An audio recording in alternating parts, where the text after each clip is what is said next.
Meu nome é Luan, tenho 28 anos. E o que vou contar aqui é a história mais sombria e ao mesmo tempo mais redentora da minha vida. Nasci em 1984, no Complexo do Alemão, Rio de Janeiro, onde a miséria era tão comum quanto o ar que a gente respirava. Minha mãe, Dona Célia, trabalhava como empregada doméstica em Copacabana, saía de casa às 4:30 da manhã e só voltava às 10 da noite, 6 dias por semana. Meu pai, seu Valdir, era ajudante de pedreiro quando não estava bêbado, o que era raro demais. A gente morava num barraco de 2 cômodos, dividido por um lençol velho pendurado num arame, onde eu dividia o colchão fino com minha irmã Jéssica, 3 anos mais nova que eu. Acordávamos todo dia às 5 da manhã para buscar água na bica, porque faltava água direto no barraco. Eu ia para a escola de chinelo de dedo furado, mesmo no frio de julho, quando meus pés ficavam roxos de tanto frio. A gente comia macarrão com salsicha todo dia, aquele macarrão barato do mercado, e carne só aos domingos, quando tinha dinheiro sobrando. Minha mãe guardava cada centavo que sobrava, colocava dentro de uma lata de Nescau velha escondida debaixo da cama. Mas por mais que ela guardasse, nunca era suficiente para mudar nossa realidade. Minha mãe tinha uma fé que eu não conseguia entender. Ela nos levava para a Assembleia de Deus 3 vezes por semana, terça, quinta e domingo, mesmo depois de trabalhar o dia inteiro nas casas das madames de Copacabana. Ela orava horas a fio, ajoelhada no chão de cimento frio do barraco, com as mãos juntas e os olhos fechados, clamando a Deus por uma vida melhor. Todo santo dia ela jejuava. Às segundas-feiras não comia nada, só tomava água, pedindo emprego melhor para o meu pai e bênçãos para nossa família. Eu via aquela mulher santa se sacrificando, implorando ao céu. Mas nossa situação nunca mudava. Continuávamos na mesma lama, na mesma pobreza sufocante. Enquanto isso, eu via os filhos dos gerentes do tráfico andando com tênis Nike novinho, comendo bem, tendo videogame, celular bom, tudo que uma criança sonha. Um menino da minha idade, filho do chefe do movimento, jogou fora um tênis quase novo porque tinha enjoado da cor. Eu usei o mesmo tênis furado durante 2 anos seguidos. Colocava papelão dentro quando o buraco ficava grande demais.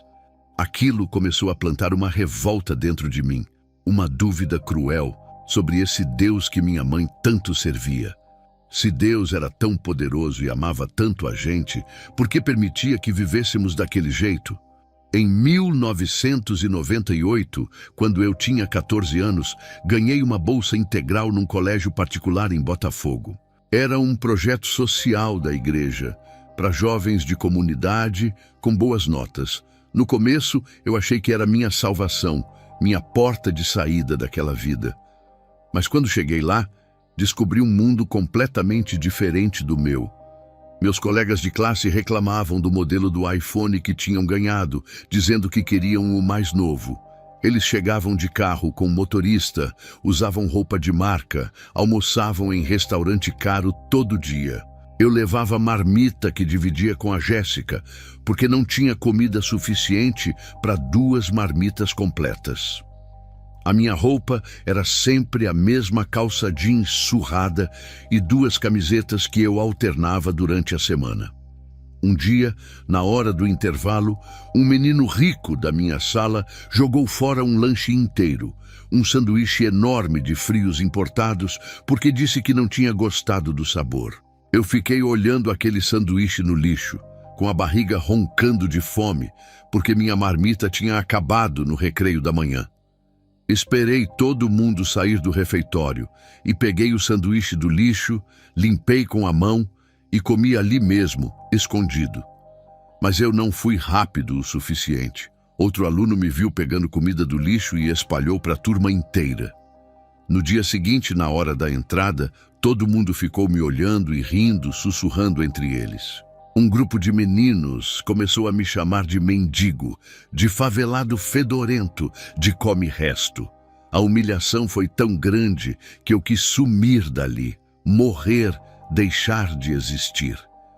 Cheguei em casa naquele dia chorando, com os olhos vermelhos e inchados, e perguntei para minha mãe pela primeira vez na vida, com raiva na voz: por que Deus não nos ajuda, mãe? Por que a gente tem que passar fome enquanto outros jogam comida fora? Ela me abraçou, com lágrimas nos olhos dela também, e disse com aquela voz mansa que ela sempre tinha: Deus está nos preparando para algo maior, meu filho. Tenha fé.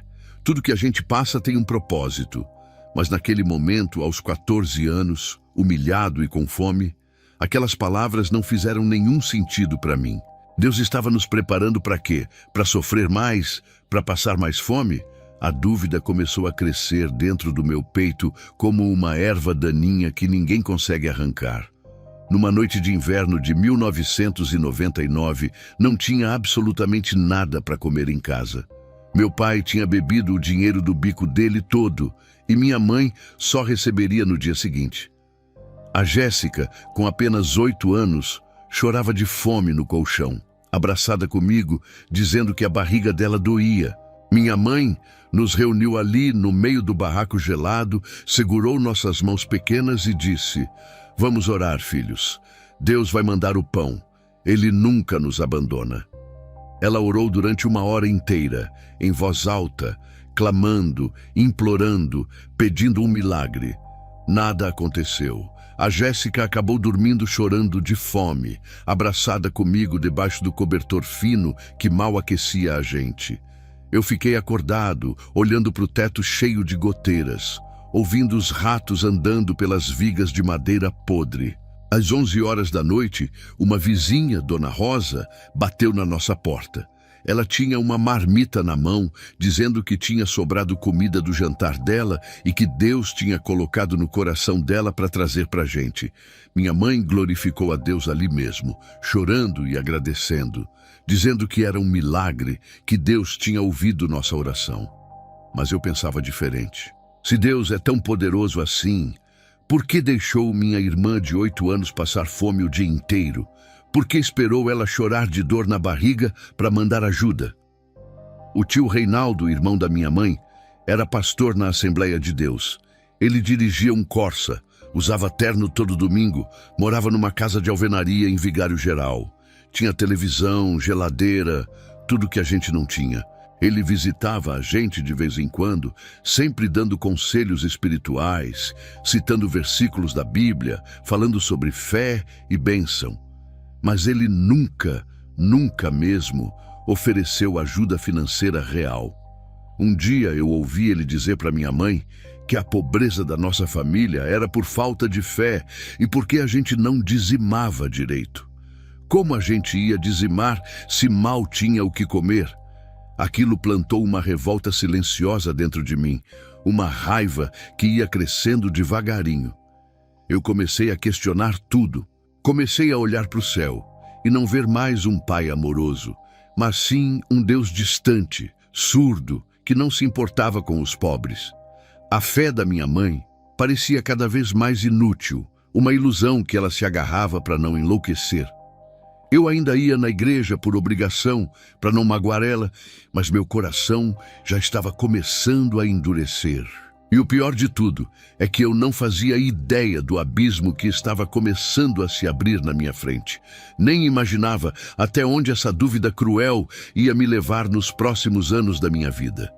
Era sábado, dia 10 de fevereiro de 2001, pleno carnaval. E minha vida ia desabar de uma forma que eu jamais imaginei. A Jéssica estava com febre há 1 semana inteira, aquela febre alta que não baixava com nada. Levamos ela no posto de saúde 3 vezes, mas não tinha médico de plantão, só enfermeira que dava dipirona e mandava voltar para casa.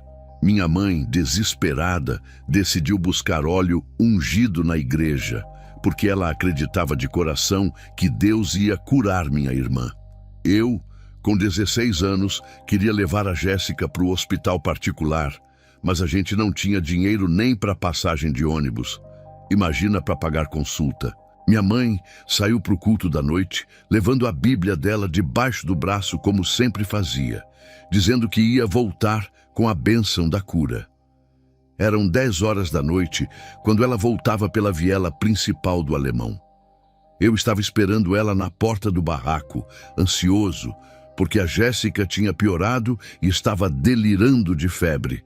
De repente, ouvi os primeiros tiros, aquele barulho seco que todo favelado conhece bem demais. Era tiroteio entre a polícia e o tráfico, uma guerra que acontecia toda semana ali. As pessoas começaram a correr desesperadas, gritando, se jogando no chão. Eu vi minha mãe de longe, correndo com a Bíblia apertada contra o peito, tentando chegar em casa. Foi quando a bala pegou ela bem no meio do peito, atravessando a Bíblia primeiro, mas não parando completamente. Eu corri até ela sem nem pensar no tiroteio. Segurei minha mãe no colo enquanto o sangue dela escorria quente entre os meus dedos. Ela tentava segurar a Bíblia com as mãos trêmulas, mas não tinha força nenhuma. Os lábios dela se moviam devagar, tentando falar. Cuida da Jéssica, Luan. Não abandone Deus. Ele tem um plano. Ele tem. Eu gritava por socorro, berrava desesperado, mas as pessoas estavam todas correndo, ninguém parava para ajudar. Um ambulante que vendia picolé viu a cena e parou. Me ajudou a carregar minha mãe até uma Kombi velha que estava ali perto. No caminho para o Hospital Getúlio Vargas, minha mãe apertou minha mão com a pouca força que ainda tinha. Ela sussurrou tão baixo que eu mal consegui ouvir. Perdoa eles, filho. Perdoa. Foram as últimas palavras dela. Olhei para o céu através da janela suja da Kombi e pela primeira vez na minha vida não senti gratidão por Deus, não senti amor, não senti nada além de um ódio puro e ardente. Como um Deus que ela serviu a vida inteira, que ela honrou, que ela adorou mesmo na miséria, podia deixar ela morrer assim. Baleada na rua, voltando da igreja, segurando a Bíblia que não serviu de proteção para nada. 3 dias depois de enterrar minha mãe no cemitério de Inhaúma, a Jéssica piorou drasticamente. A febre chegou a 40 graus. Ela começou a convulsionar no colchão. Meu pai estava bêbado como sempre, caído no chão da sala, inútil, completamente inútil. Carreguei minha irmã nas costas, ela queimando em febre, delirando, e desci o morro correndo até conseguir parar um carro. O motorista, um homem de bom coração, nos levou correndo para o Hospital Getúlio Vargas. Chegamos lá às 2 da manhã e ficamos na fila de espera durante 6 horas. 6 horas intermináveis, enquanto minha irmã gemia de dor nos meus braços. Quando finalmente chamaram a gente, já era tarde demais. A infecção tinha generalizado, virado uma septicemia. O médico explicou usando palavras difíceis que eu mal entendia. Eles internaram a Jéssica correndo, colocaram ela numa maca, enfiaram agulhas e soro nela, mas eu via nos olhos dos enfermeiros que não tinha mais jeito. Às 4h23 da manhã do dia 13 de fevereiro, minha irmãzinha de 11 anos morreu naquela maca fria de hospital público. Ela segurou minha mão até o último segundo, olhou para mim com aqueles olhinhos cansados e disse: "Celo, eu vou encontrar a mamãe agora, né? Vou ficar bem." E fechou os olhos para sempre. Meu pai nem apareceu no enterro da Jéssica. Mandou recado com um vizinho dizendo que estava doente, mas todo mundo sabia que ele era bêbado em algum boteco imundo. No velório da minha irmã, só tinha 8 pessoas. 8 pessoas para se despedir de uma menina inocente que nunca fez mal a ninguém. O tio Reinaldo, o pastor da família, aquele que tinha carro e casa boa, não apareceu. Ele mandou mensagem no celular da minha tia dizendo que tinha um culto muito importante naquele dia e que não podia faltar, mas que estava orando por nós. Orando? Que piada cruel. Depois que todos foram embora do cemitério, eu fiquei lá sozinho. Sentei no chão de terra ao lado do túmulo fresco da Jéssica, olhando aquele caixãozinho pequeno sendo coberto por terra. Tirei do bolso da minha calça a Bíblia da minha mãe, aquela Bíblia manchada de sangue seco, com o furo da bala atravessando de capa a capa. Abri ela exatamente onde a bala tinha atravessado e caiu no versículo de João, capítulo 3, versículo 16. porque Deus amou o mundo de tal maneira. Eu ri com uma amargura que doía no peito. Amou o mundo? Que amor era esse que deixava uma santa morrer e levava uma criança inocente? Comecei a rasgar as páginas daquela Bíblia. Primeira página, segunda, terceira, quarta. Rasguei metade da Bíblia ali mesmo, no cemitério, em cima dos 2 túmulos frescos da minha família. As páginas caíam no chão como folhas mortas, algumas grudando na terra úmida. Quando percebi o que estava fazendo, caí de joelhos no meio daquelas páginas rasgadas e comecei a soluçar, a chorar como um animal ferido. Gritei para o céu com toda a força que tinha nos pulmões.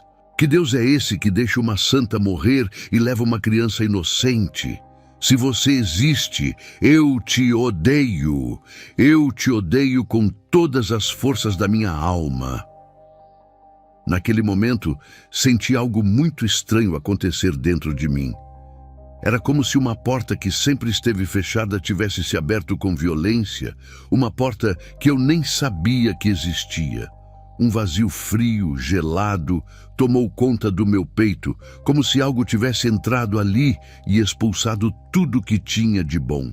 Limpei as lágrimas com as costas da mão suja de terra e juntei os pedaços rasgados da Bíblia, colocando de volta dentro da capa furada. Não sei por que guardei aquela Bíblia destruída, talvez para lembrar da minha raiva, talvez para ter prova do dia que eu rompi com Deus completamente. Naquela noite, sozinho no barraco vazio, tive o primeiro pesadelo. Sonhei com minha mãe acenando de longe, muito longe, tentando me falar alguma coisa, mas eu não conseguia ouvir, não conseguia entender. Ela parecia desesperada, esticando os braços na minha direção, a boca se movendo, mas sem som nenhum. Acordei suando frio, o coração batendo descontrolado, e olhei para o relógio velho na parede. 3h33 da manhã. Não fazia ideia naquele momento, mas esse horário maldito ia se repetir na minha vida pelos próximos 7 anos. Todo santo dia, sem exceção, como um lembrete constante de algo que eu ainda não entendia. Nos primeiros meses, depois das mortes, eu ainda tentei manter alguma fé, por respeito à memória da minha mãe.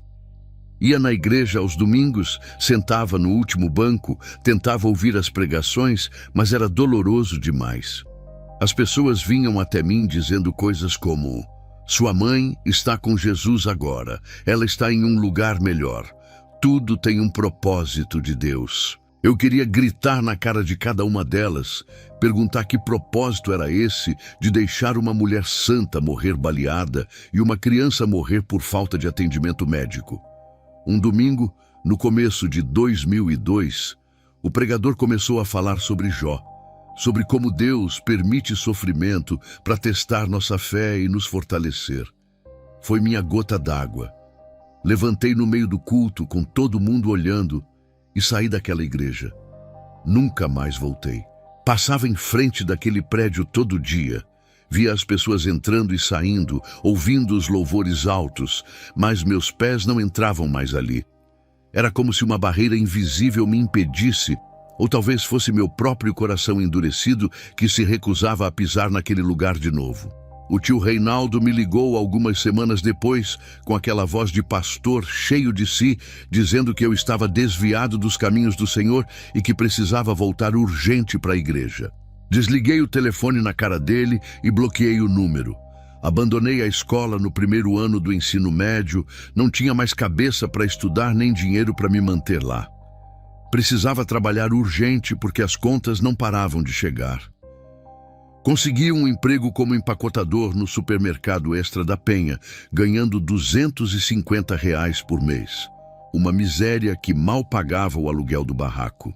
Trabalhava das 7 da manhã às 7 da noite, 6 dias por semana, empacotando compras de gente que gastava em um dia o que eu ganhava no mês inteiro.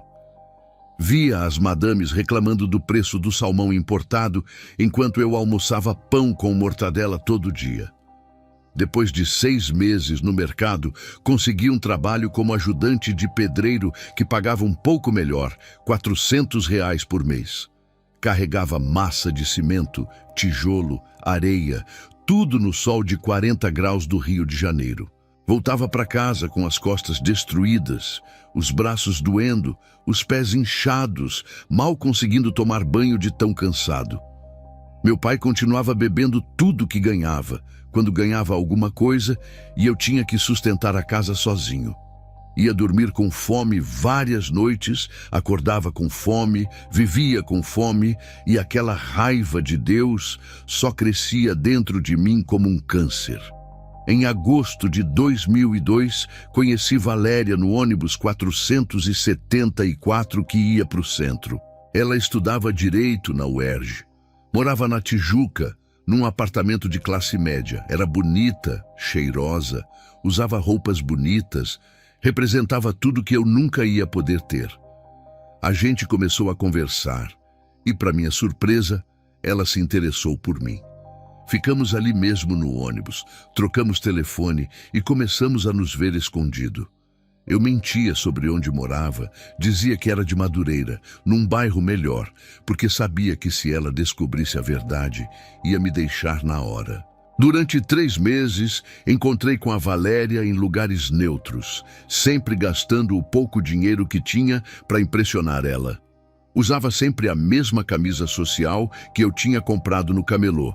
A única que era apresentável, lavava ela toda noite para usar no dia seguinte. Levava ela em lanchonete barata, mas arrumadinha, no cinema nos dias de meia entrada, em praça pública quando não tinha dinheiro nenhum. Ela parecia gostar de mim de verdade. Dizia que eu era diferente dos meninos ricos que ela conhecia, mais autêntico, mais real. Mas tudo desmoronou quando o irmão dela nos viu juntos. O irmão da Valéria investigou minha vida toda. Descobriu que eu morava no Alemão, que trabalhava como ajudante de pedreiro, que mal tinha terminado o ensino fundamental.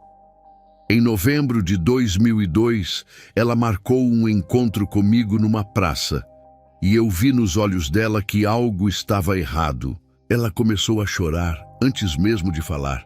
Segurou minha mão e disse com a voz trêmula: "Luan, eu gosto muito de você, de verdade, mas minha família descobriu tudo.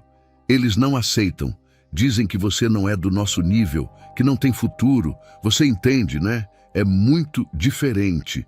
Diferente, essa palavra ecoou na minha cabeça por dias. Eu não era gente suficiente para o mundo dela. Era lixo, era resto, era favelado que não merecia amor. Aquilo quebrou algo dentro de mim que ainda restava de humanidade. Comecei a beber pesado, comprava cachaça barata e bebia até apagar. Conheci um grupo de caras que frequentavam um terreiro de Umbanda na Penha. Diziam que faziam trabalhos para abrir caminhos, para trazer dinheiro, para mudar a vida das pessoas. Fui lá uma noite, meio bêbado, meio curioso, meio desesperado.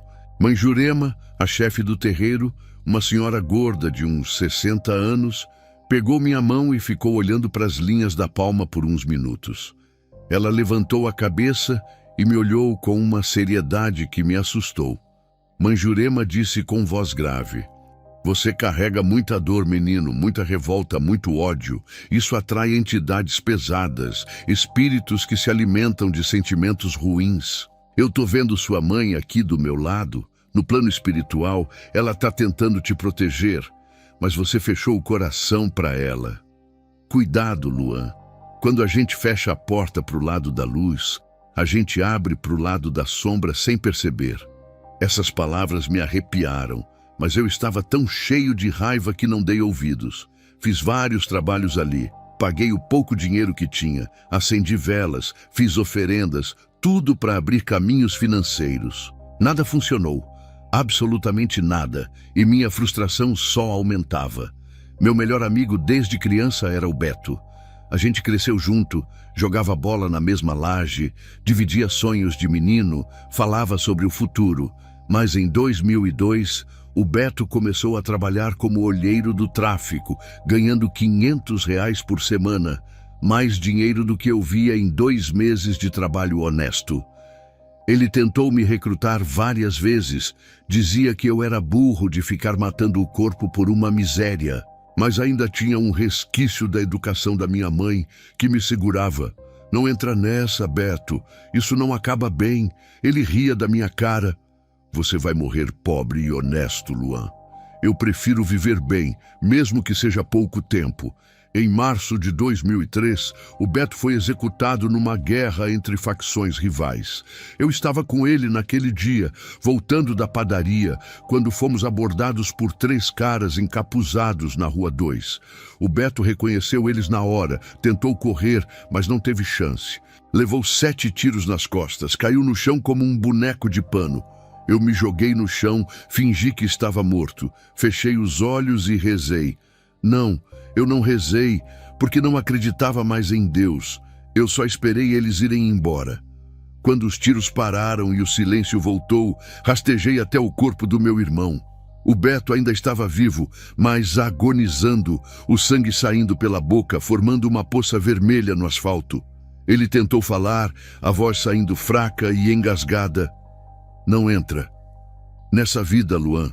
Não. Vale a pena. Segurei a mão dele até o último suspiro, até sentir ela ficar fria na minha. Fiquei ali 20 minutos abraçado ao cadáver do meu melhor amigo, chorando, até a polícia chegar. Quando revistaram o corpo dele, encontraram R$3.200 em notas de 50 no bolso da bermuda. Um policial riu com desdém. Morreu rico, o moleque. Aquilo foi minha confirmação final. No mundo, ou você é predador, ou você é presa. Honestidade era para otário, e eu estava cansado de ser otário. Em março de 2004, eu tinha 20 anos e trabalhava como segurança numa boate na Lapa.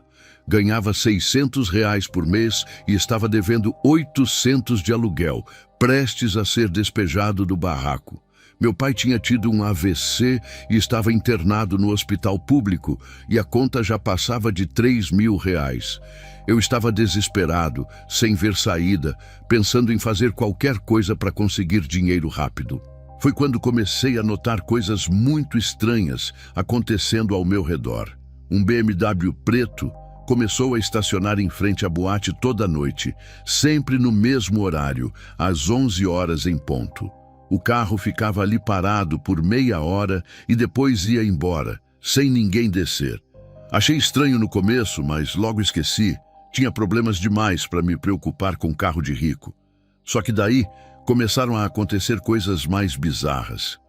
Clientes que eu nunca tinha visto antes me davam gorjetas enormes, notas de R$100, sem motivo nenhum. Eles apareciam sempre de capuz ou boné, nunca dava para ver o rosto direito, me entregavam o dinheiro e sumiam na multidão.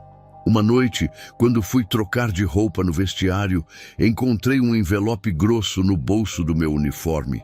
Abri tremendo e tinha R$500 em notas novas, cheirando a dinheiro fresco. Junto tinha um bilhete escrito à mão com letra bonita dizendo: "Você merece mais. Muito mais. Sexta-feira, 11 da noite, estarei esperando." O bilhete era assinado só com um símbolo estranho que eu nunca tinha visto, um triângulo de ponta cabeça com um círculo em volta. Meu coração disparou, não sabia se ficava com medo ou animado. R$500 resolviam meu problema imediato, então guardei o dinheiro e esperei a sexta chegar. Na sexta-feira, 26 de março de 2004, fiquei nervoso o dia inteiro. Cheguei no trabalho às 10 da noite, suando frio, olhando para a porta toda hora. Às 11 em ponto, um homem entrou na boate e eu soube na hora que era ele. Terno preto impecável, perfume caro que eu senti de longe, cabelo penteado para trás, ar de quem mandava em tudo e todos. Ele foi direto no bar, pediu um uísque caríssimo, Johnny Walker Blue Label, R$80 a dose, e ficou olhando para mim com um sorriso estranho. Acenou com a cabeça para eu me aproximar. Caminhei até ele com as pernas bambas. Ele apontou para o banco ao lado dele. "Senta, Luan, ou prefere que eu te chame de Celo, como sua irmã Jéssica te chamava?" Meu sangue gelou na hora. Como ele sabia meu apelido de infância? Como sabia o nome da minha irmã? Tentei falar, mas a voz não saiu. Ele deu um gole no uísque, saboreando devagar, e continuou com aquela voz calma e perigosa. Eu sei muitas coisas sobre você. Sei que hoje faz exatamente 3 anos, 1 mês e 16 dias que sua mãe Célia morreu. Sei que você rasga as páginas daquela Bíblia manchada de sangue toda vez que bebe demais. Sei que você acorda todo dia às 3h33 da manhã, suando frio. E sei que você está desesperado. Tentei me levantar, meu coração batendo descontrolado, mas quando fui mexer as pernas, elas travaram. Era como se algo invisível estivesse me segurando na cadeira, me prendendo ali. Entrei em pânico tentando forçar, mas não conseguia sair do lugar. O homem fez um gesto com a mão e de repente a pressão sumiu, minhas pernas voltaram ao normal. Calma, rapaz, não vim te fazer mal. Muito pelo contrário. Vim te fazer uma oferta que vai mudar sua vida para sempre. Meu nome é Henrique, mas pode me chamar de Doutor Henrique. Trabalho para pessoas muito poderosas, pessoas que valorizam ambição e coragem. Doutor Henrique se inclinou para perto de mim e eu senti um frio subindo pela espinha. Deixa eu te fazer umas perguntas sinceras, Luan. Você ainda acredita no Deus que levou sua mãe e sua irmã? Você ainda acha que trabalho duro e honestidade vão te tirar da miséria? Olha para você, 20 anos, fodido, cheio de dívida, sem futuro. Enquanto isso, tem moleque de 15 anos andando de moto importada porque teve coragem de arriscar. Você ainda tem esperança nessa vida ou só tem raiva? Eu não consegui responder, porque ele estava falando exatamente o que eu pensava todo santo dia. Ele sorriu, sabendo que tinha me acertado em cheio.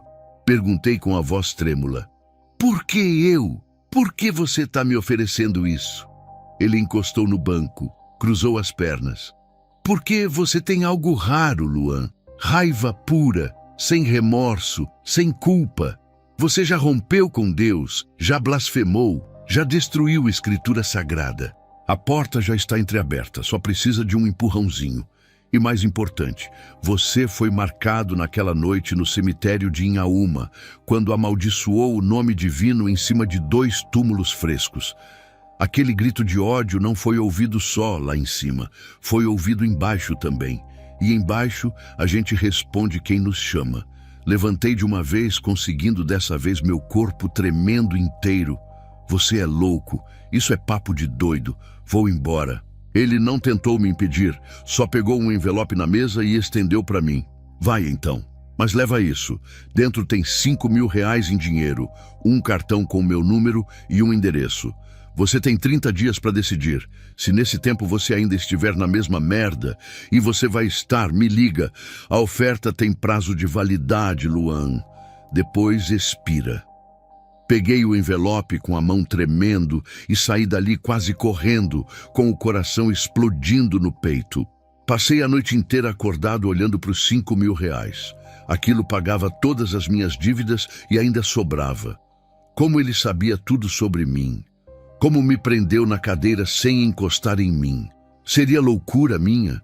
Mas o dinheiro era real, estava ali na minha mão, notas novinhas, cheirosas. Durante os 30 dias de abril de 2004, minha vida despencou de vez. Fui demitido da boate sem explicação. Meu pai teve outro derrame e a conta do hospital chegou a R$5.000. Recebi aviso de despejo definitivo. Era como se tudo estivesse conspirando para me jogar no fundo do poço. Na noite do dia 29 de abril, eu estava no barraco vazio, sem luz, porque cortaram por falta de pagamento, só com uma vela acesa. Peguei o cartão do Dr. Henrique e fiquei olhando por 2 horas seguidas, tentando decidir. Às 3h33 da manhã, acordei do cochilo assustado, como sempre, e meu celular tocou. Era um número desconhecido. Atendi e ouvi aquela voz calma e perigosa. Está na hora, Luan. Você sabe que está. Amanhã, 11 da noite, no endereço que eu te dei. Vem sozinho. E ele desligou antes que eu pudesse responder. Dr. Henrique me buscou na Praça da Bandeira às 10h30 da noite do dia 30 de abril. O BMW preto estava parado com o motor ligado, vidros fumê, impossível ver quem estava dentro. Entrei no carro com o coração disparado e ele nem olhou para mim, só começou a dirigir em silêncio. Subimos a Tijuca por uma estrada escura cada vez mais longe da cidade e o ar dentro do carro foi ficando pesado, sufocante. O rádio começou a chiar sozinho, depois apagou completamente. Dr. Henrique disse apenas: acontece sempre quando nos aproximamos. Entramos na floresta da Tijuca por uma estrada de terra que parecia abandonada. Tinha uma cancela trancada com corrente grossa, mas quando chegamos perto, ela se abriu sozinha, rangendo alto na noite silenciosa. Senti um frio na barriga que não era por causa do ar-condicionado. Às 11h15 da noite, chegamos numa mansão antiga, estilo colonial, com cara de abandonada há décadas. Todas as janelas estavam escuras, menos uma no segundo andar que brilhava com luz vermelha de velas. Minha vontade era sair correndo dali, mas meus pés continuaram andando em direção à porta. Dentro da mansão tinha 7 pessoas, todas encapuzadas com mantos pretos, e impossível ver os rostos. Dr. Henrique me orientou baixo. Não olhe para os rostos, não pergunte nomes. Aqui todos somos servos, mas eu consegui ver detalhes. Um tinha relógio Rolex de ouro, outro usava sapato social caríssimo. Uma mulher tinha perfume francês que eu reconheci por servir em madame na boate. Não eram pessoas comuns, eram ricos, poderosos, gente importante que tinha feito a mesma escolha que eu estava prestes a fazer. Isso me deu um alívio estranho e ao mesmo tempo me apavorou mais ainda. Um homem alto, encapuzado de vermelho, começou a falar em latim. Não entendi nada, mas as palavras pareciam vibrar dentro do meu peito, como se tivessem poder próprio. 7 velas pretas estavam dispostas no chão formando uma estrela. As velas se acenderam sozinhas, uma por uma, com chamas verdes que não eram naturais. O líder fez um corte profundo na própria palma com uma faca de prata. Deixou o sangue pingar numa taça antiga. A taça passou de mão em mão. Cada encapuzado bebeu um gole. Quando chegou em mim, o líquido estava quente, viscoso, tinha gosto amargo de metal. Bebi, sentindo ele queimar a garganta descendo. O líder estendeu um pergaminho amarelado para mim, com meu nome completo já escrito em tinta vermelha. Última chance de voltar atrás, Luan. Você entende os termos? 10 anos de prosperidade material em troca de sua alma, após a morte e obediência, quando formos te buscar para serviços. Se assinar, não há como quebrar o acordo. É eternamente vinculante. Hesitei por um segundo, pensando na minha mãe, imaginando ela vendo aquilo de onde estivesse, mas logo pensei, ela morreu orando. De que adiantou? Respondi firme. Eu assino. Peguei a lâmina de prata que ele me ofereceu e cortei minha palma esquerda. A dor foi muito maior do que deveria ser, desproporcional, como se a lâmina tivesse cortado mais fundo do que realmente foi. O sangue escorreu mais rápido que o normal, quase preto sob a luz das velas. Molhei o dedo no meu próprio sangue e assinei meu nome no pergaminho. No exato momento que terminei a última letra, todas as velas apagaram ao mesmo tempo. Escuridão total. Silêncio absoluto. O ar ficou tão frio que eu vi a minha respiração. De repente, senti algo tocar meu ombro. Dedos longos, gelados, definitivamente não eram humanos. Uma voz saiu de todos os lugares e de lugar nenhum ao mesmo tempo, grave, múltipla, assustadora. Bem-vindo, filho da desolação. Você é nosso agora. Trabalhe bem e será recompensado. Falhe e sofrerá antes do tempo. Meu corpo inteiro tremeu, meus joelhos fraquejaram, senti vontade de vomitar e desmaiar ao mesmo tempo. As luzes voltaram e eu estava sozinho no chão, caído, com o Dr. Henrique me ajudando a levantar. Quanto tempo fiquei aqui? Perguntei tonto. 3 horas. Sempre é assim na primeira vez. Olhei para o relógio, eram 2h15 da manhã. Tentei lembrar o que aconteceu nessas 3 horas, mas estava tudo nebuloso, fragmentado, como sonho que a gente esquece ao acordar. Olhei para minha palma esquerda e o corte já tinha fechado, mas deixou uma cicatriz estranha. Não era uma linha reta, parecia um símbolo.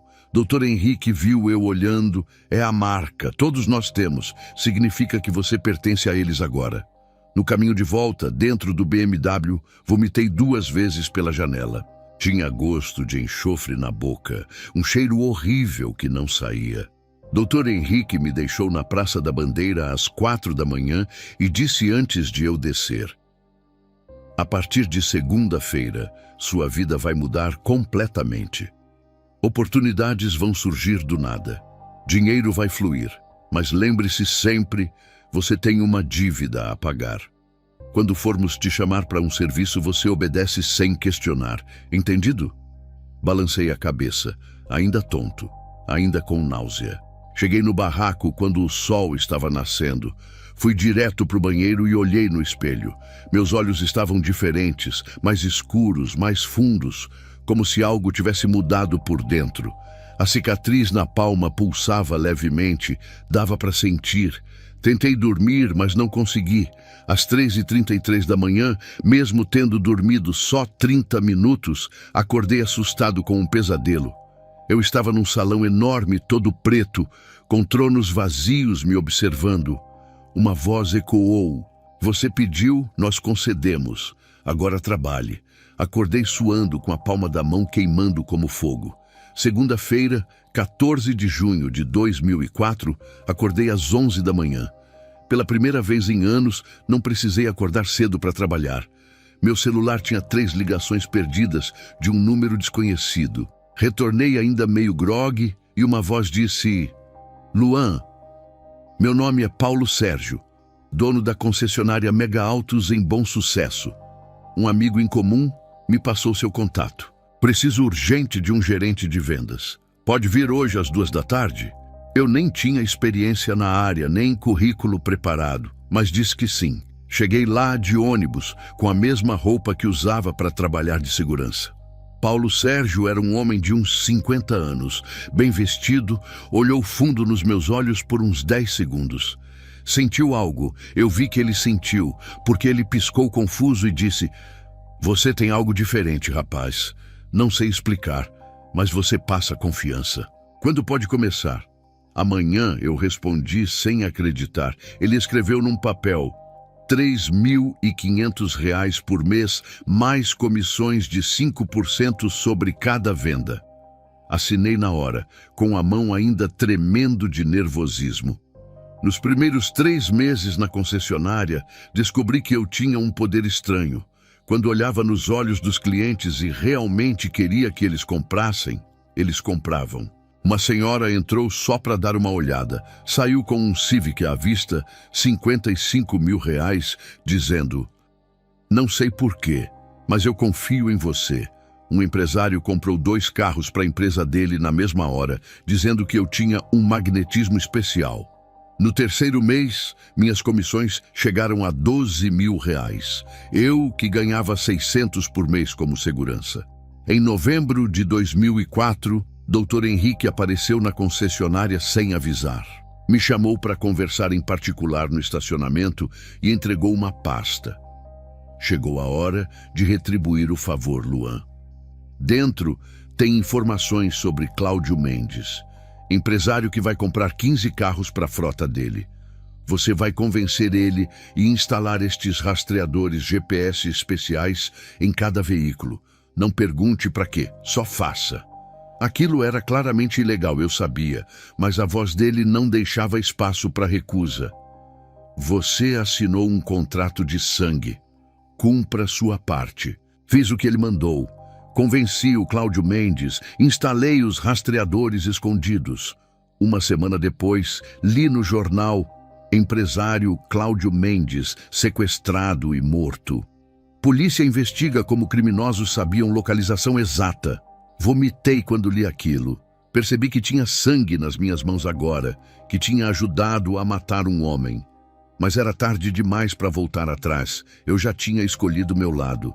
Em março de 2005, virei sócio de uma distribuidora de bebidas com um homem chamado Fernando. Ele tinha 45 anos, era honesto, trabalhador, me tratava como filho que nunca teve. Mas em agosto, Dr. Henrique me deu documentos falsos mostrando supostos erros do Fernando. Usei aquilo para convencer os outros sócios a expulsar ele. Fiquei com 60% da empresa quase de graça. Fernando apareceu chorando na minha porta. Eu confiei em você como filho. Por quê? Não consegui olhar nos olhos dele. 3 meses depois, soube que ele tinha tentado suicídio. Conheci Patrícia, uma modelo, e começamos a namorar. Mas era tudo vazio. Ela só ligava para aparência, para Instagram, para festa.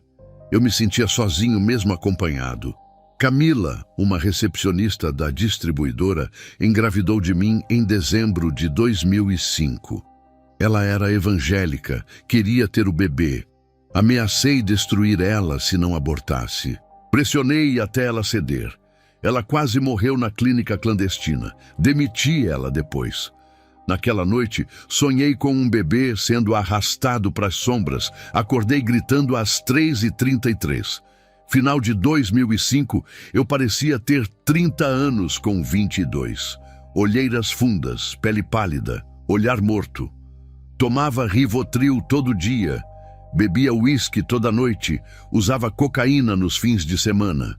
O prazer não preenchia nada. Comecei a ver sombras no canto dos olhos o tempo todo. Acordava às 3h33, todo santo dia suando frio. Animais rosnavam para mim na rua. Crianças pequenas choravam quando eu chegava perto.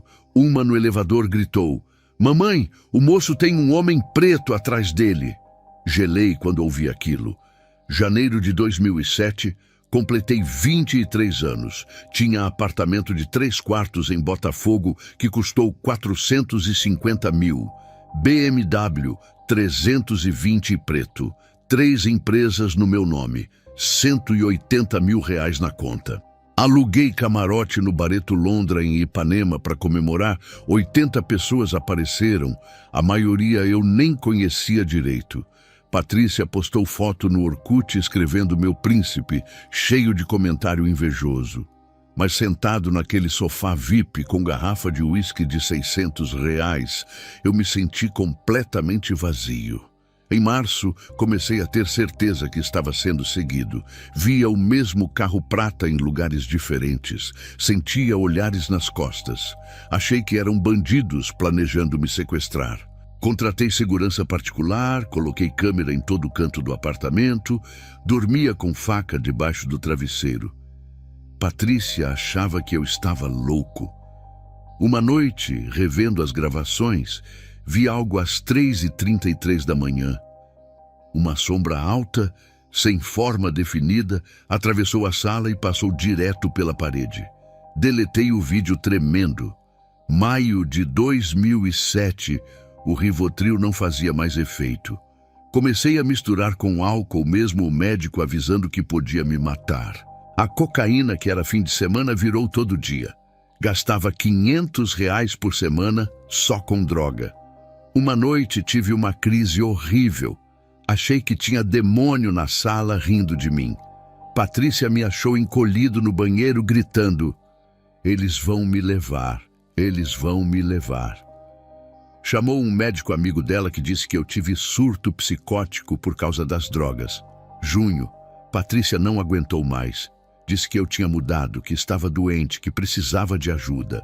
Eu ri na cara dela e tive um ataque de raiva. Quebrei o espelho do quarto, joguei coisas. Ela saiu correndo com medo de mim. Uma semana depois voltou com a mãe e o irmão para buscar as coisas dela. O irmão me ameaçou, mas eu nem liguei mais. Sentei no sofá e bebi até apagar.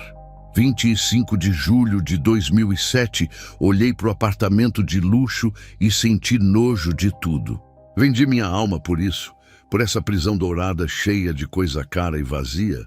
Peguei o vidro de Rivotril, tinha 60 comprimidos, enchi um copo de uísque.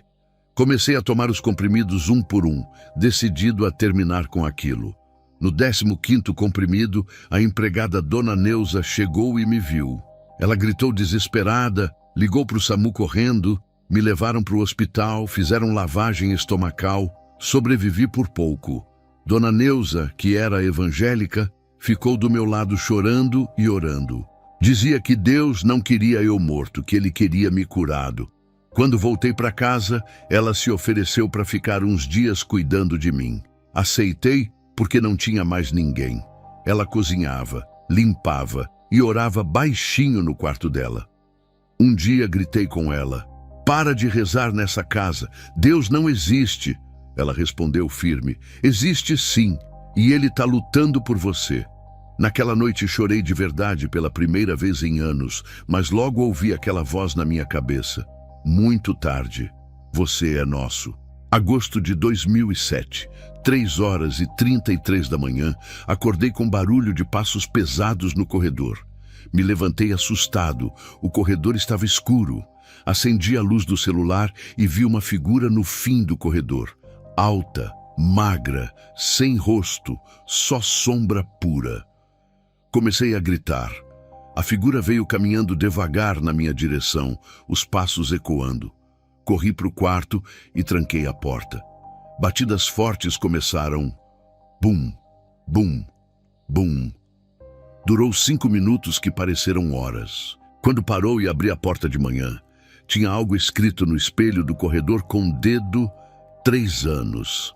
Setembro de 2007, tentei voltar à rotina dos negócios. Marquei reunião com investidores num restaurante caro em Ipanema para tentar salvar a distribuidora que estava afundando. No meio da conversa, todas as taças de vinho na mesa racharam ao mesmo tempo. O líquido vermelho derramou em todo mundo. Os investidores ficaram sem entender nada, achando estranho. Eu sabia que não era coincidência. Semana seguinte, durante uma apresentação importante, o projetor começou a mostrar imagens distorcidas, formas demoníacas, símbolos estranhos piscando na tela. Desliguei rápido, suando frio. Inventei desculpa de defeito técnico. As pessoas começaram a comentar que coisas bizarras aconteciam quando eu estava por perto. Dia 28 de outubro, domingo, fui ao Shopping Rio Sul tentar me distrair. Entrei no elevador e veio uma família, pai, mãe e um menininho de uns 5 anos. O menino olhou para mim e começou a chorar desesperado, apontando e gritando: "Mamãe, o moço tem um monstro grudado nele, um monstro preto com olho vermelho." A mãe ficou sem graça, pediu desculpa, disse que o filho tinha imaginação demais. Mas o menino continuava apavorado. "O monstro está sorrindo! Ele vai comer o moço!" Saí do elevador no andar seguinte, tremendo, sem conseguir respirar direito. Fui para casa e passei a noite pesquisando sobre crianças que veem espíritos. Tudo indicava que elas realmente veem coisas que adultos não veem. Em novembro, a nova empregada Júlia sugeriu que eu procurasse uma benzedeira famosa em Madureira. Dona Maria, ela disse, resolvia até caso fechado. Aceitei porque estava desesperado, sem saber mais o que fazer. Fomos de táxi até a rua Carolina Machado. A casa da Dona Maria era simples, cheia de imagem de santo, vela, cheiro forte de arruda. Quando entrei, ela estava de costas acendendo uma vela, virou para mim, me olhou e levou as mãos na boca assustada. Meu Deus do céu! Ela deu 2 passos para trás como se tivesse visto algo horroroso. Perguntei com a voz falhando: "O que foi, Dona Maria? O que a senhora viu?" Ela estava tremendo de verdade, suando.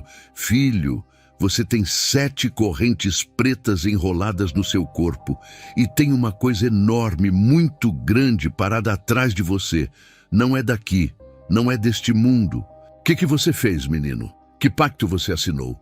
Contei tudo para ela, chorando, o ritual, o Dr. Henrique, os 4 anos desde que assinei.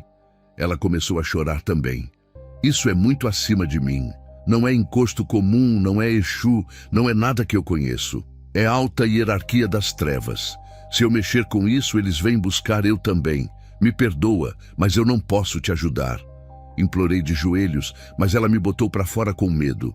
Procurei um pai de santo famoso em Mesquita que cobravam R$ 1.500 a consulta. Pai Jorginho jogou os búzios, fez cara séria e disse que podia reverter tudo por R$ 15.000 e 6 meses de trabalho. Paguei metade adiantado, desesperado por qualquer solução. Durante 2 meses, fiz tudo o que ele mandou. Banho de folha todo dia, oferenda em encruzilhada, despacho no cemitério à meia-noite. Nada melhorava, só piorava. Em janeiro de 2008, durante uma sessão, ele tentou incorporar um Exu para quebrar o trabalho. No meio da incorporação, o pai de santo começou a gritar, entrou em convulsão violenta e caiu no chão batendo a cabeça. Quando voltou a si, estava apavorado, olhos arregalados. Sai daqui agora! Isso que está em você não é Exu, não é pombagira, não é nada da nossa linha. É coisa do abismo, do inferno mesmo. Eu não mexo com isso não. Sai da minha casa. Ele me empurrou para fora e jogou meu dinheiro atrás de mim. Meus negócios estavam desmoronando. Final de 2007, a distribuidora teve queda de 40% nas vendas. Os sócios fizeram reunião sem me avisar e decidiram me tirar da sociedade, me pagando uma merreca. Aceitei qualquer coisa só para ter dinheiro. As lojas no shopping começaram a falir. Funcionários pedindo demissão, dizendo que o ambiente era pesado. Clientes reclamando de mal-estar. Vendas despencando. Eu estava queimando tudo que tinha construído. O dinheiro que parecia infinito começou a secar. 3 de dezembro de 2007, 3h33 da manhã, meu celular tocou me acordando. Era Dr. Henrique, a primeira vez que ele ligava em meses. A voz dele estava diferente, mais fria, mais perigosa. Precisamos conversar pessoalmente. Amanhã, 3 da tarde, mesma mansão onde tudo começou. Não falte. Fui porque não tinha escolha. Ele me recebeu com um copo de vinho caro, mas o clima estava tenso. Sentou na minha frente e disse devagar: "Você não está cumprindo sua parte do acordo, Luan. Está fraco, deprimido, improdutivo. Meus superiores não estão satisfeitos." Gritei desesperado: "Que superiores? Quem é você de verdade?" Ele sorriu, gelado. "Você acha que eu sou o chefe dessa operação? Eu sou só um intermediário, Luan.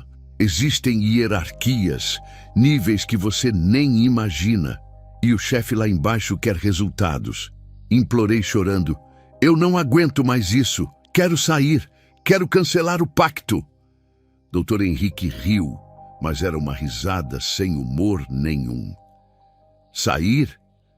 Você assinou o contrato de sangue, Luan. Não existe cláusula de cancelamento, não tem botão de desistir. Faltam 7 anos para o prazo acabar. Depois disso, sua alma é nossa para sempre. E vou te falar uma coisa. Você ainda está tendo sorte. Tem gente que assina pacto de 5 anos. Tem gente que assina de 3. Você tem 10 anos inteiros. Aproveita enquanto ainda está vivo. Porque depois..." Ele não terminou a frase. Só me olhou com aqueles olhos escuros e frios. 20 de dezembro de 2007, tive a visão mais aterrorizante da minha vida. Não foi sonho. Eu estava acordado, sentado no sofá. De repente, tudo escureceu e quando consegui enxergar de novo, eu estava num lugar, não tem palavras para descrever. Não era fogo como mostram nos filmes. Era pior. Era a ausência total de esperança, desespero eterno, solidão absoluta. Vi pessoas gritando, se contorcendo, sofrendo uma dor que nunca acaba. Reconheci rostos, políticos, empresários, gente famosa, todos iguais ali, miseráveis, desesperados. Uma voz ecoou de todos os lados: "Este será seu lar, para sempre." A visão durou 7 minutos no relógio, mas pareceu uma eternidade. Quando voltei, estava encharcado de suor, tremendo, vomitei por 1 hora seguida sem parar. A partir de janeiro de 2008, comecei a ter o mesmo pesadelo toda noite. Eu estava numa sala escura, sozinho, e na parede tinha um número brilhando em vermelho: 7. No sonho seguinte, era 6 anos e 11 meses. Depois, 6 anos e 10 meses. Era uma contagem regressiva para o dia que eles viriam me buscar. Acordava sempre gritando, sempre 3h33 da manhã, sempre com aquela certeza de que quando chegasse no 0, eu ia para o inferno. Março de 2008, perdi as 2 lojas de uma vez. Fecharam por dívida e má administração. O apartamento em Botafogo estava com hipoteca atrasada. O banco ameaçou tomar. O BMW foi roubado e o seguro não cobriu porque estava vencido. Em 2 semanas, tudo que eu tinha construído desmoronou. Sobrou R$34 mil na conta, que antes seria uma fortuna, mas agora não pagava nem metade das dívidas. Patrícia postou foto com um namorado novo, um empresário de verdade. Meu pai morreu de cirrose dia 18 de março. Fui no enterro e não senti absolutamente nada. Meu coração estava morto por dentro. 25 de março de 2008. Terça-feira de madrugada, sentei na mesa da sala com uma arma na frente. Tinha comprado ela meses atrás para proteção, mas nunca usei. Escrevi uma carta. Para quem encontrar meu corpo, não sintam pena. Eu fiz escolhas terríveis e mereço o que vai acontecer. Vendi minha alma por dinheiro e poder. Agora não tenho nada, só medo e vazio. Vou pro inferno de qualquer jeito. Melhor ir logo. Peguei a arma, coloquei na têmpora, mão tremendo. Contei até 3. Quando ia apertar o gatilho, bateram na porta. 3 batidas fortes, secas. Parei na hora, coração disparado. Quem bateria às 2 da manhã? Ignorei. As batidas vieram de novo, mais altas, mais insistentes. Fui até a porta nervoso. Quem é? Silêncio total. Abri devagar, arma na mão. Mas o corredor estava completamente vazio. Voltei para a sala confuso e gelei. Em cima da mesa, onde estava minha carta de suicídio, tinha uma caixa de papelão velha que eu não tinha colocado ali. Reconheci na hora, era da minha mãe, estava guardada na casa do meu pai, que tinha acabado de morrer. Como aquela caixa chegou no meu apartamento? Abri a caixa com as mãos tremendo, descontrolado. Dentro tinha roupas velhas da Jéssica, uma foto nossa, a única que a gente tinha, tirada numa cabine de foto do Extra. Tinha 1/3 quebrado, e no fundo, embrulhada num pano, estava a Bíblia. Aquela Bíblia, manchada de sangue marrom seco, com o furo da bala atravessando de capa a capa. Peguei ela e senti algo estranho, um calor no peito que eu não sentia há anos. Não era calor físico, era emocional, era saudade. Comecei a chorar sem controle, sem entender por quê. Abri a Bíblia exatamente onde a bala tinha atravessado. Era o Salmo 40, versículos 1 ao 3. Mesmo com o furo rasgando as palavras, consegui ler. Esperei com paciência no Senhor, e Ele se inclinou para mim e ouviu o meu clamor. Tirou-me de um lago horrível, de um charco de lodo, pôs os meus pés sobre uma rocha.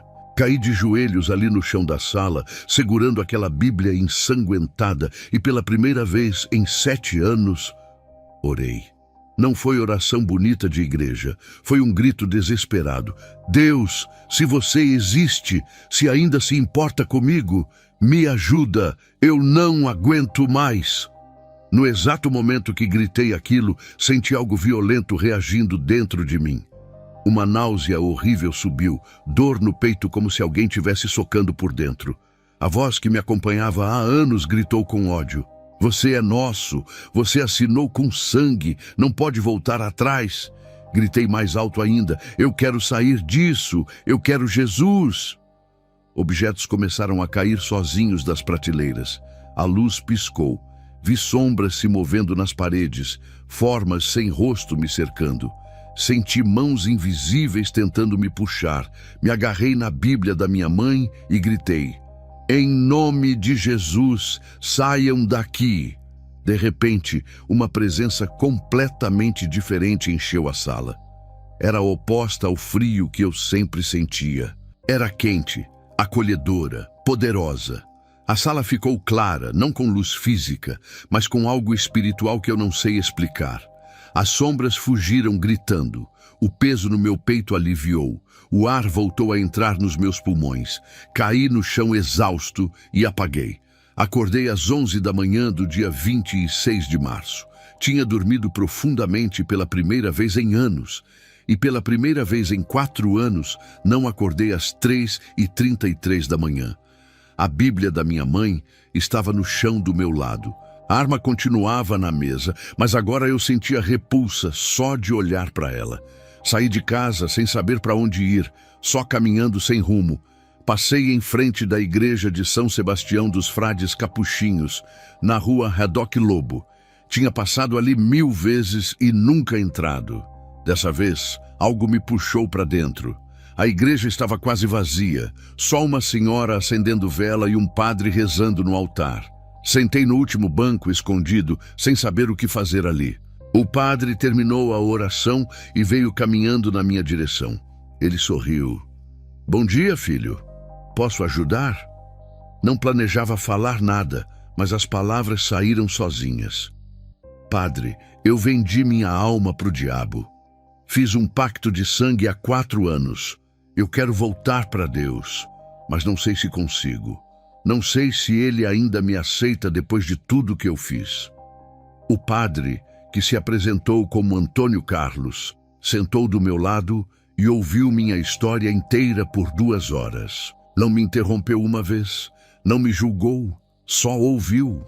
Quando terminei de contar tudo chorando, ele ficou em silêncio por 1 minuto inteiro.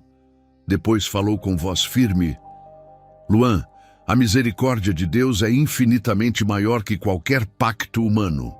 O diabo não tem mais poder que Deus, nunca teve e nunca vai ter. O sangue de Jesus na cruz quebra qualquer corrente. Mas eu preciso ser sincero com você. O caminho vai ser muito difícil. Vai ter batalha espiritual pesada. Eles não vão te soltar fácil. Mas Jesus já venceu essa guerra. A pergunta é, você quer realmente sair dessa vida ou só está com medo? Olhei nos olhos dele e respondi com toda a sinceridade que ainda tinha. Eu quero sair. Eu quero me converter de verdade. Eu quero ser livre, custe o que custar. Padre Antônio pegou minha mão e disse: então vamos lutar juntos. Você não está sozinho mais. Padre Antônio montou um plano de 6 meses. Grupo de oração toda terça e sábado, jejum toda sexta-feira, confissão semanal, sessões de libertação 1 vez por mês. Eu, que nunca tive disciplina espiritual nenhuma, agora seguia tudo à risca porque sabia que era minha única chance de salvação. Mas as primeiras semanas de abril foram um inferno literal. Acordava no meio da noite gritando. Tinha impulsos violentos de sair correndo da igreja. Sentia um ódio inexplicável do Padre Antônio. Uma vez, no meio da missa, senti vontade incontrolável de blasfemar em voz alta. Levantei e corri para fora antes de fazer isso. Frei Marcos, um exorcista de 65 anos que trabalhava com o padre, me explicou. É normal, filho. Os demônios estão sendo expulsos aos poucos. Eles vão resistir com tudo que têm. Em maio, durante uma sessão de libertação particularmente violenta, tive uma convulsão tão forte que deslocou meu ombro. Gritei coisas horríveis que eu não queria gritar. Vomitei um líquido escuro e fedorento. Caí no chão batendo a cabeça. Tiveram que me levar para o hospital. Os médicos fizeram todos os exames possíveis, mas não acharam nada. Nem epilepsia, nem problema neurológico, nada que explicasse aquilo. No começo de junho tive uma semana terrível. Os pensamentos suicidas voltaram com força total. A voz na minha cabeça, mais fraca que antes, mas ainda presente, sussurrava o tempo todo. Isso não vai funcionar. Você vai sofrer à toa e no final ainda vem para cá. Desiste enquanto é tempo. Quebrei o jejum, comprei uma garrafa de cachaça e bebi metade sozinho no apartamento vazio. Era minha primeira bebida em 2 meses.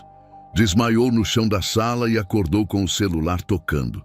Era Padre Antônio, 00:15. Luan, Deus colocou você no meu coração agora com muita força. Está tudo bem aí? Comecei a chorar no telefone. Não aguento mais, padre. Sou fraco demais para isso. Ele disse que ia até minha casa imediatamente. Chegou às 11 da noite e ficou comigo até 2 da manhã, conversando, orando, me segurando firme quando eu quis desistir de tudo. Antes de ir embora, ele disse: fraqueza é humano, Luan, mas você não está sozinho nessa luta. A gente não desiste de você e Jesus muito menos. Aquilo me deu força para continuar. Vendi o apartamento em Botafogo por 420 mil, bem abaixo do valor de mercado só para vender rápido. Paguei todas as dívidas que tinha. Sobrou 180 mil reais. Padre Antônio me aconselhou: você precisa fazer restituição às pessoas que você prejudicou. É parte do arrependimento verdadeiro. Começa pelo Fernando. Localizei ele morando em Nova Iguaçu, desempregado, deprimido, 15 quilos mais magro. Marquei encontro numa lanchonete simples. Quando ele chegou e sentou na minha frente, comecei a chorar antes mesmo de falar. Fernando, eu te devo o maior pedido de perdão da minha vida. Eu te traí, te destruí por pura ganância. Eu estava possuído por forças que eu nem entendia direito na época, mas isso não me isenta de nada. Eu fiz as escolhas e sinto muito, muito mesmo. Coloquei um envelope com 80 mil reais na mesa. Fernando olhou para o dinheiro, depois para mim e começou a chorar também. Luan, eu te perdoei há meses, rapaz. Eu orei por você. Quando soube pelos outros que você estava mal, orei ainda mais. Deus falou no meu coração que você ia voltar um dia. Eu sempre acreditei em restauração. Os dois choramos abraçados ali no meio da lanchonete, com as pessoas olhando. Ele aceitou o dinheiro e disse uma coisa que nunca vou esquecer. Vamos abrir um negócio juntos de novo, Luan. Dessa vez do jeito certo, com Deus no centro. Encontrar Camila foi mais difícil e doloroso. Descobri que ela morava em São Gonçalo, trabalhava em telemarketing. Tinha depressão severa por causa do que eu fiz com ela. Liguei, mas ela não quis atender. Mandei mensagem: Camila, eu sei que não mereço, mas preciso te pedir perdão pessoalmente. Por favor, me dá essa chance. Ela aceitou encontrar numa praça pública, lugar aberto, porque tinha medo de ficar sozinha comigo. Ela estava grávida de novo, agora casada com um homem bom. Quando nos vimos, me ajoelhei na frente dela, ali mesmo na praça. Camila, eu matei nosso filho. Não tenho como desfazer isso. Não tem dinheiro que pague uma vida. Vou carregar essa culpa até o dia que eu morrer. Mas quero que você saiba que me arrependo de verdade, do fundo da alma. Se você permitir, quero ajudar você e seu bebê agora, não como pagamento, mas como uma pequena tentativa de fazer algo bom. Entreguei 30 mil reais para ela. Camila chorou muito tempo antes de conseguir falar. Luan, eu te odiei durante anos. Fiz terapia por causa disso, entrei em depressão profunda, pensei em me matar várias vezes. Mas na igreja me ensinaram que perdão liberta a gente, não a outra pessoa. Então eu te perdoo e fico realmente feliz que você tenha mudado. Espero que seja verdade dessa vez. Ela aceitou o dinheiro, me abraçou rápido e foi embora. Fiquei sozinho naquela praça, chorando de alívio e gratidão. 15 de setembro de 2008, segunda-feira, Padre Antônio e Frei Marcos marcaram a sessão final de libertação. Explicaram que ia ser intenso, que iam confrontar o pacto diretamente e declarar ele quebrado em nome de Jesus. Jejuei durante 3 dias antes, tomando só água. Às 3 da tarde, na capela vazia da igreja, se reuniram Padre Antônio, Frei Marcos, 6 membros do Ministério de Libertação e eu. Começaram rezando o terço inteiro. Eu já sentia a presença pesada, sufocante, como se algo invisível estivesse me esmagando. Frei Marcos trouxe óleo consagrado, água benta e um crucifixo grande. Colocou a mão na minha cabeça e começou com voz forte. Em nome de Jesus Cristo, Filho de Deus vivo, eu ordeno que todo pacto feito por este homem seja quebrado agora. Toda corrente seja desfeita, toda marca seja apagada pelo sangue de Jesus. No mesmo instante, comecei a gritar sem controlar. Minha voz saiu grave, múltipla, não era minha voz. Ele assinou com sangue, é nosso para sempre. Vocês não têm autoridade sobre nós. Frei Marcos não se abalou, gritou mais alto. O sangue de Jesus tem autoridade sobre toda a criação. O sangue de Jesus é mais poderoso que qualquer pacto das trevas. Saiam agora em nome de Jesus. A batalha durou 4 horas. Convulsionei, vomitei, gritei coisas que nem sei de onde vieram. Em determinado momento, às 7 da noite, senti fisicamente algo sendo arrancado de dentro de mim. Era como se tivessem enfiado a mão no meu peito e puxado algo que estava grudado na minha alma há anos. Gritei uma última vez, um grito de dor e alívio ao mesmo tempo, e desmaiei. Acordei 20 minutos depois no chão da capela, coberto de suor, mas sentindo uma leveza indescritível. Pela primeira vez em 7 anos, senti paz de verdade. Naquela noite, 15 de setembro de 2008, dormi sem pesadelo nenhum. Não acordei às 3h33. Dormi 9 horas seguidas, profundamente, e acordei às 8 da manhã com o sol entrando pela janela. Olhei para a palma da minha mão esquerda, a cicatriz do pacto. Aquela marca estranha que nunca tinha sarado completamente, tinha sumido. Só restava uma linha clarinha, quase invisível. Olhei no espelho e meus olhos estavam diferentes. Tinham vida de novo, tinham luz. Liguei para o Padre Antônio chorando. Padre, funcionou. Eu senti algo sair de mim. Ele respondeu com alegria na voz. Glória a Deus, Luan. Mas escuta bem, libertação é o começo, não o fim. Agora vem a santificação. Você tem que manter vida de oração, frequentar os sacramentos, vigiar sempre. O inimigo vai procurar brecha para voltar. Aluguei um apartamento de 1 quarto em Madureira, R$ 400 de aluguel. Consegui emprego como assistente administrativo numa empresa de logística, 1.200 por mês.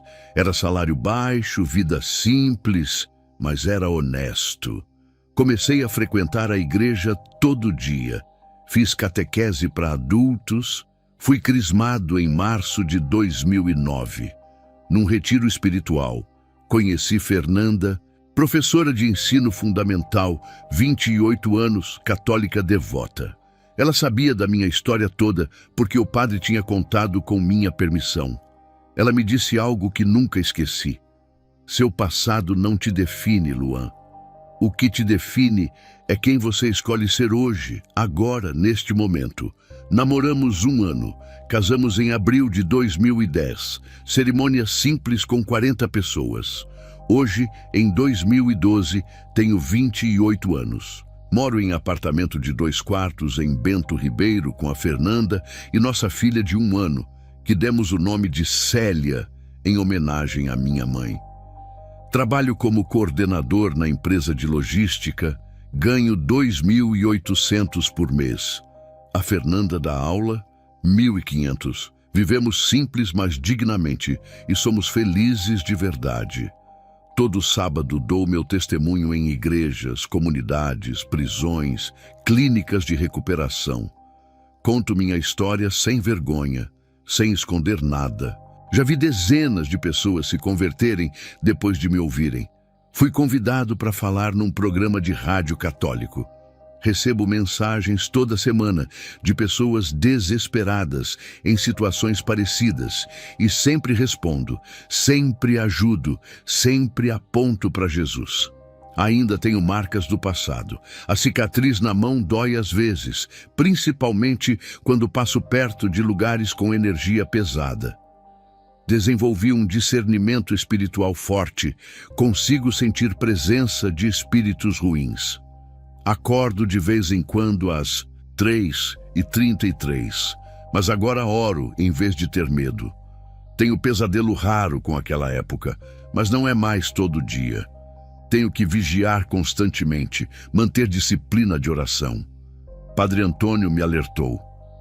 Você foi território inimigo durante 4 anos, Luan.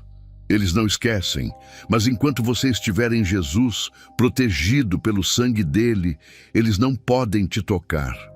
Quando as pessoas perguntam se valeu a pena, eu respondo sempre a mesma coisa. Valeu. Eu quase perdi minha alma eterna. Destruí várias vidas, vivi no inferno aqui na terra. Mas Deus, na infinita misericórdia dele, me resgatou do abismo mais profundo. Hoje não tenho BMW, não moro em Botafogo, não uso roupa de marca, mas tenho paz. Durmo tranquilo, olho no espelho e gosto da pessoa que vejo. Tenho esposa que me ama de verdade, filha saudável, trabalho honesto e, principalmente, tenho esperança de salvação eterna. Se você está pensando em fazer pacto com o diabo, escuta bem o que eu vou te falar. Ele oferece prazer temporário, mas cobra uma eternidade de sofrimento.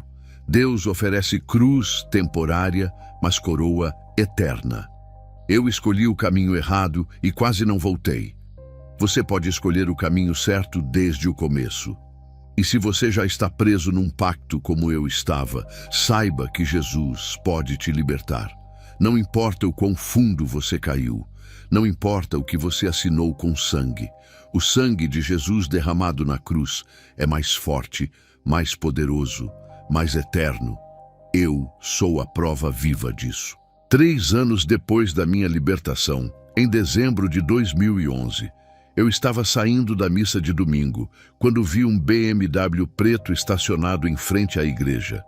Meu coração acelerou. A porta abriu e Dr. Henrique desceu do carro.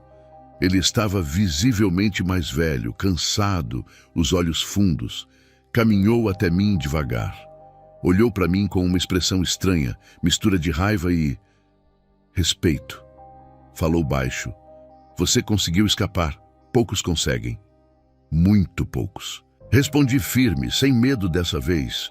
Não fui eu quem conseguiu. Foi Jesus. Ele deu um sorriso amargo, triste. Talvez. Mas eu ainda estou aqui, Luan. Preso. Eu assinei esse pacto há 35 anos. Meu prazo termina em 2015. Não há volta para mim. Senti uma compaixão genuína por ele. Sempre há volta, Dr. Henrique.